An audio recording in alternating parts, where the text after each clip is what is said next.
October सुरू झाला.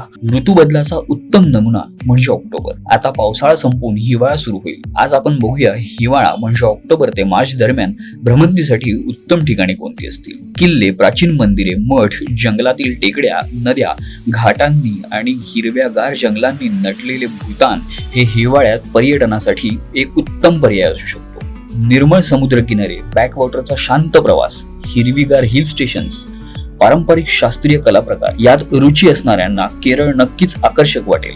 नितळ समुद्र, अंडर वॉटर ऍक्टिव्हिटी, रमणीय जंगले आणि ऐतिहासिक वास्तूंचा आनंद घेण्यासाठी अंदमान पर्यटनाचा विचार करायला हवा. गोवा प्रत्येक ऋतूमध्ये आकर्षक असतो. हिवाळ्यातही इथले समुद्र किनारे, अभयारण्य खूप मनमोहक असतात. हिवाळ्यात नारळाच्या झाडांनी बहरलेले समुद्र किनारे, मऊ रेशीम वाळू, उत्तम समुद्री किल्ले, विविधतेने नटलेली मंदिरे, चविष्ट जेवण आणि आंब्याचा बहरणारा मोहर यांचा आस्वाद घेण्यासाठी एकमेव ठिकाण म्हणजे कोकण. नयनरम्य धुक्यातून विहार, फ्रेश स्ट्रॉबेरी, गुलाबी थंडीसाठी हिवाळ्यात महाबळेश्वर म्हणजे पर्वणीच. बर्फाच्छादित शिखरे, बौद्ध पद्धतीची मंदिरे पाहण्यासाठी सिक्कीम, गंगटोक हे उत्तम पर्याय आहेत. हिरव्यागार दऱ्या आणि चहाचे मळे पाहण्यासाठी दार्जिलिंग हा सुद्धा हिवाळ्यात उत्तम पर्याय आहे. तुम्हाला या हिवाळ्यात एक अविस्मरणीय सहल करायची असेल तर तुम्ही दिलेल्या नंबरवर संपर्क करून वाणी पर्यटनांची मदत घेऊ शकता.